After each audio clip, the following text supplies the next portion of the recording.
Salut tout le monde. Aujourd'hui, je vais m'attaquer à la modification de l'UVK5 d'un ami. La même modification que j'ai fait sur mon UVK5. Je vais essayer de faire une petite vidéo. Alors, je pourrais pas filmer pendant que je soude, etc. Mais je vais essayer de faire des photos et puis j'essaierai d'illustrer ça dans la vidéo. Le but, c'est de pouvoir utiliser le port USB-C comme port de communication pour faire les mises à jour, le flasher et pour programmer les mémoires, etc. Voilà, on se passera du câble qui utilise les deux jacks. On utilisera uniquement un câble USB-C classique et ça fonctionne très bien sur le mien. Pour ça, je vais avoir besoin de...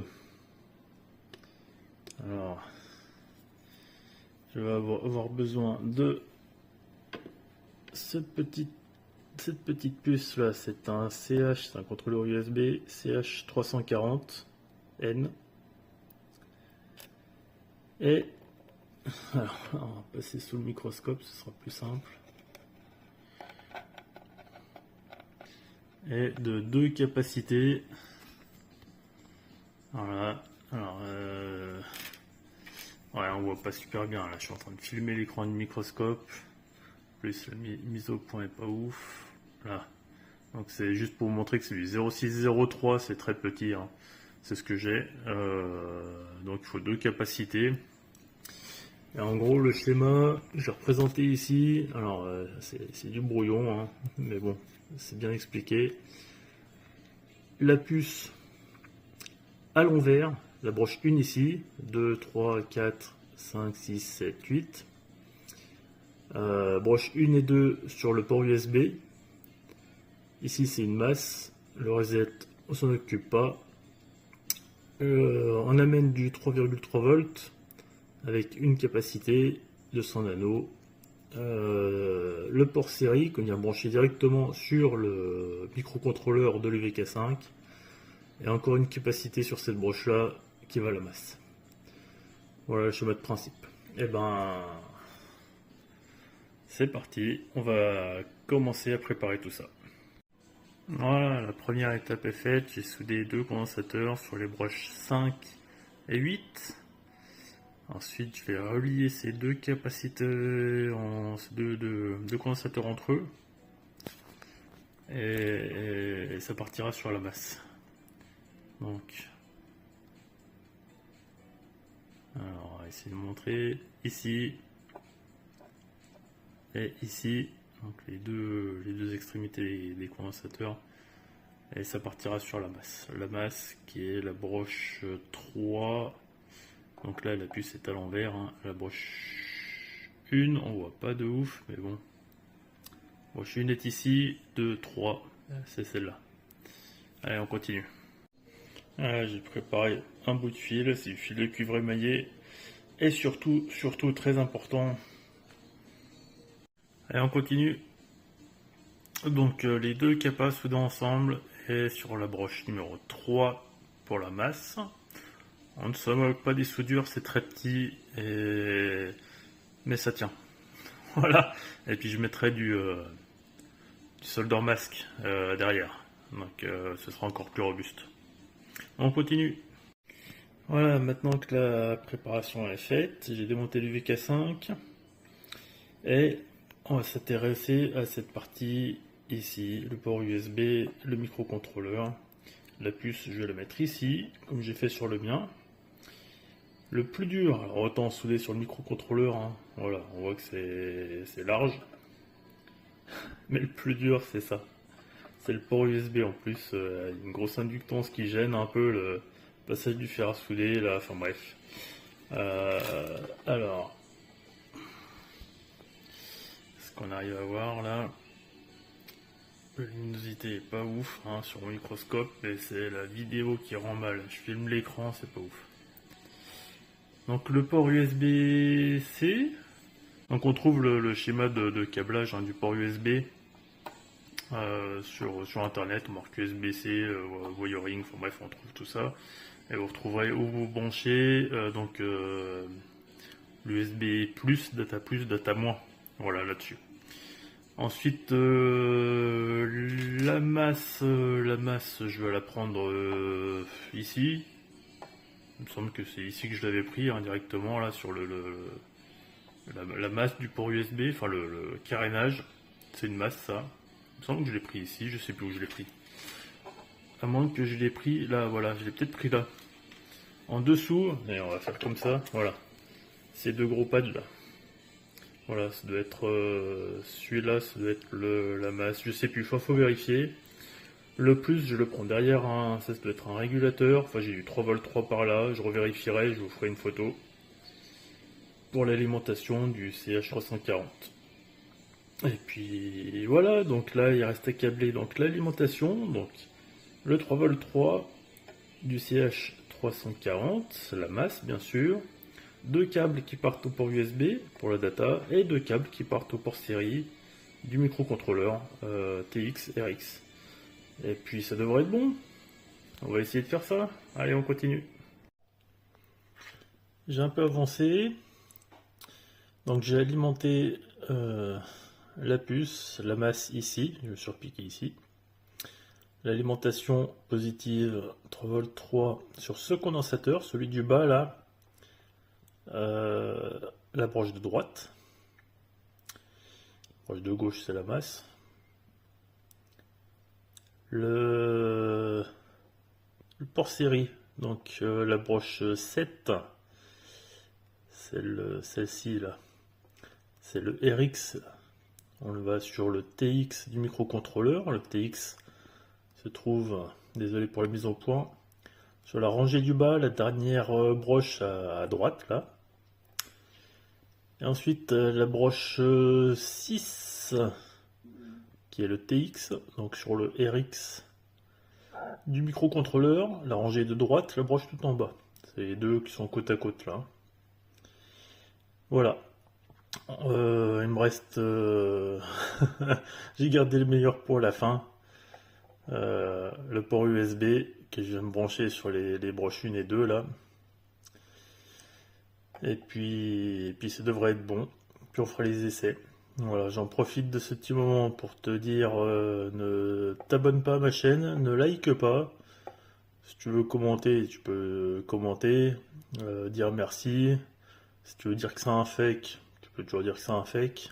Il y en a beaucoup qui m'ont dit que c'était des fakes sur mes autres vidéos où je montrais que je programmais ma radio avec le port USB. Donc voilà, j'essaie de démontrer au mieux que c'est pas un fake, c'est juste un peu de modification hardware. Si tu as des questions, n'hésite pas. Bah, je pense que j'essaye du moins d'expliquer tout dans cette vidéo pour pas qu'il y ait de questions. Mais bon, j'ai peut-être oublié quelque chose, donc n'hésite pas. Et puis ne me demande pas si je peux reproduire ça pour toi. Je le ferai pas, hein. Voilà, sauf si tu as une très très grosse somme à dépenser. Peut-être que je réfléchirai, mais non, je le reproduis pas. Si tu veux le faire, tu peux. Voilà, si tu veux essayer de le reproduire, faut être un minimum équipé, hein, un bon fer à souder, du flux de soudure, une loupe au minimum, un microscope c'est mieux. Mais je t'encourage pas à faire cette modif, elle ne sert strictement à rien. Si tu as le câble pour programmer sur les jacks, c'est exactement la même chose. Tu gagnes rien à faire cette modif. Absolument rien. Voilà. Moi j'ai fait ça pour le défi, pour la bidouille, voilà, pour dire tiens, j'ai fait un petit buzz avec ça, c'était marrant. Mais voilà. Donc je répète, ne like pas la vidéo, ne t'abonne pas.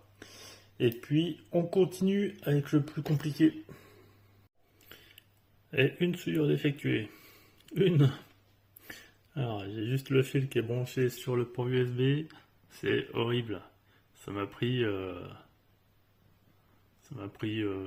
je sais pas combien de temps. Mais elle est solide. Le problème, en fait, c'est que, voilà, vu que le port USB, il sert uniquement à l'alimentation, on retrouve des pistes sur le plus, le moins. Donc si on devrait se câbler là-dessus, c'est simple, on gratte la piste et puis on vient souder directement sur la piste.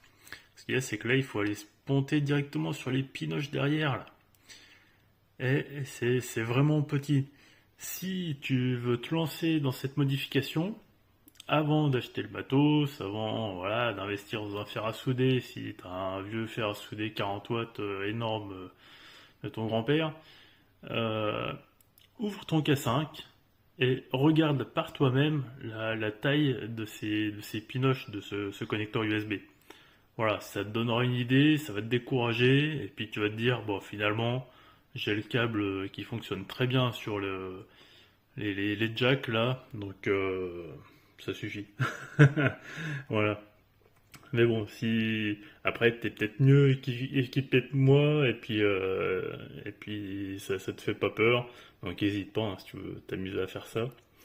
Mais voilà, le bricoleur du dimanche comme moi, c'est du boulot quoi. Voilà, c'est de la patience, faut être patient.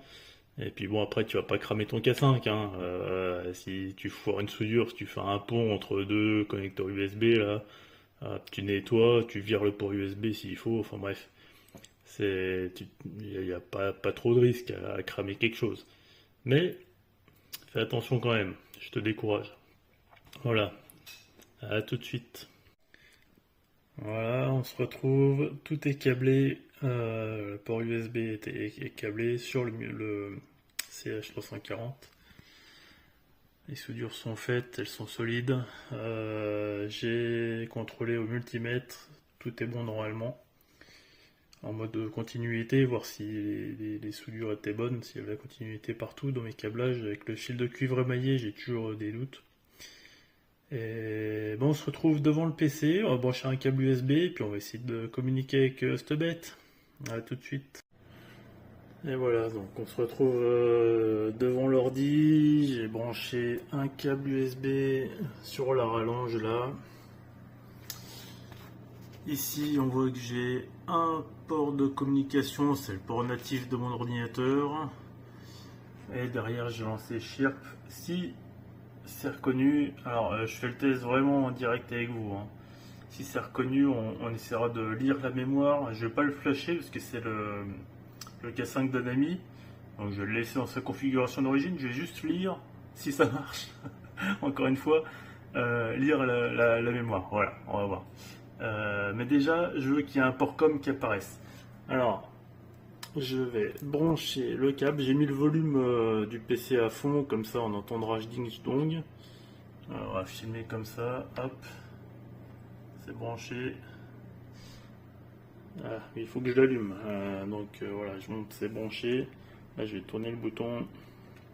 Je vais m'aider un peu du doigt. Voilà. Ding dong dong. Voilà, et j'ai le CH340 qui est reconnu port 5. Donc ça c'est une bonne chose. On va essayer de lire. Si je me souviens comment on fait radio, télécharger depuis la radio, lire. Le port de communication 5, UVK5, ok. Ne plus, ok. Ah, c'est refusé. Bon, bah voilà. Pourquoi? Ah bon, eh ben il y a un souci. Est-ce que c'est parce que j'ai pas branché la batterie ou alors attends. Je sais pas. C'est du live hein. Si je l'éteins, que je fais OK, qu'est-ce qu'il me dit le message? Allumer la radio, connecter le câble. Et cliquer OK. Donc j'allume la radio. Je connecte le câble, alors je vais le déconnecter, le reconnecter. Et OK. Ok, bon, eh ben ça fonctionne pas. Ça fonctionne pas. Eh ben je vais repasser sous le microscope et je vais vérifier si j'ai pas fait une connerie quelque part. Mais c'est bizarre qu'il soit reconnu. C'est bizarre. Eh ben, allez. Ou alors c'est peut-être parce qu'il n'y a pas la batterie. Je sais plus. Je sais plus le premier si. Je crois que j'arrivais à le faire fonctionner sans la batterie. Je vais poser le téléphone. Je branche la batterie parce qu'il me va falloir les deux mains. Et puis je reviens vers vous. Alors voilà, on se retrouve le lendemain. Hier, j'ai pas pu terminer. Donc au final, ce que c'était une soudure avec le microcontrôleur de l'EVK5, qui était pas bonne. Voilà, celle que au début de vidéo je dis c'est les plus faciles à faire. Et ben voilà. Donc les soudures sur le port USB étaient bonnes. Donc je suis content de moi, c'est-à-dire que la puce communique bien avec le port USB. C'est pour ça qu'hier j'avais le port série, enfin le port COM là, avec le CH340 qui était bien reconnu sous Windows, mais quand je lançais Chirp, j'arrivais pas à communiquer avec l'UVK5 parce que justement le port série du CH340 vers le microcontrôleur de cette bestiole était pas bonne. Voilà, donc là j'ai tout refermé, j'ai oublié de filmer, voilà. Mais bon, j'ai refermé, j'ai mis du solder mask, j'ai rajouté un morceau de Kapton quand même. Et puis, je vais vous faire le test. Donc, comme hier, le PC avec le volume assez fort, normalement on devrait entendre le ding-dong. Je branche le câble. Si j'y arrive. Voilà. Donc on a entendu le ding-dong. Radio téléchargée depuis la radio. Donc on voit CH340 qui est bien reconnu, on fait OK, et là ça fonctionne, on arrive à télécharger les données. Et voilà, donc il n'y a plus qu'à refermer, c'était la modification de l'UVK5 en lui rejetant un port de communication sur le port USB. Voilà, donc je vous le déconseille, c'est galère, ça sert à rien. Et surtout, ne likez pas, mettez un pouce vers le bas. A plus, ciao.